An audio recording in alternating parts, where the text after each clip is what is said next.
Honour কোম্পানির মালিক, smart টেকনোলজির মালিক জহিরুল হক, জহিরুল ইসলাম, উনি কিন্তু আপনারা কালের কণ্ঠের মাধ্যমে আমরা জানতে পেরেছি উনি 800 কোটি টাকা গত সরকারের স্বৈরাচারী সরকারের আমলে 800 কোটি টাকা পাচারের একটা ক্লেম কিন্তু ইতিমধ্যে আমরা জানছি আপনাদের মাধ্যমে। আমরা যে আন্দোলন করতেছি আমাদের আন্দোলনকে থামানোর জন্য, সে যমুনার মধ্যে ঘোষণা দিয়েছেন প্রয়োজনে 100 কোটি টাকা, 1000 কোটি টাকা আমাদের বিরুদ্ধে আমাদেরকে দমন নিপীড়ন করার জন্য ব্যয় করবেন। তাহলে এরকম একটা করাপ্টেড মানুষকে জনাব ফয়েজ আহমেদ তৈয়ব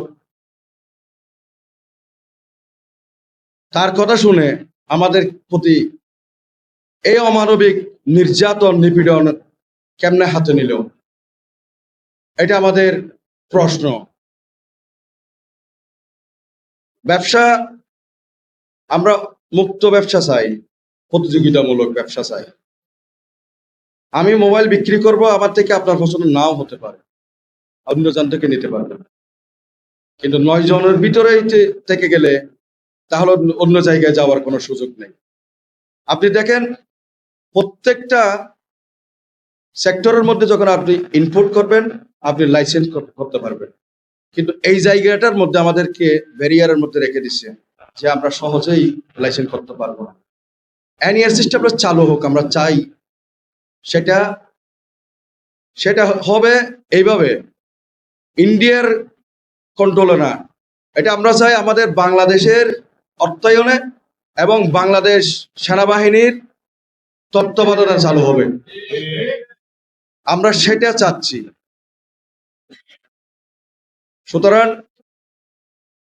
পরিশেষে আমি আশা রাখবো আমার সম্মানিত আমাদের প্রধান উপদেষ্টা, মাননীয় প্রধান উপদেষ্টা মহোদয়, আমরা ইতিমধ্যে ওনার বরাবর একটা স্মারকলিপি দিয়েছি। এখনো উনি আমাদের সাথে সাক্ষাতের কোনো ঘোষণা আসে নাই। আশা রাখছি মাননীয় প্রধান উপদেষ্টা অতি দ্রুত এটা আমলে নিয়ে একটা বিহিত ব্যবস্থা নেবেন।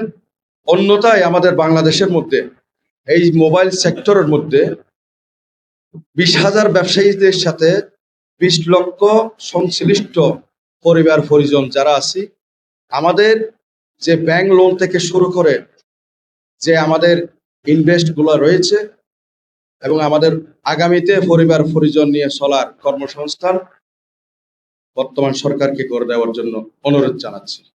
ধন্যবাদ।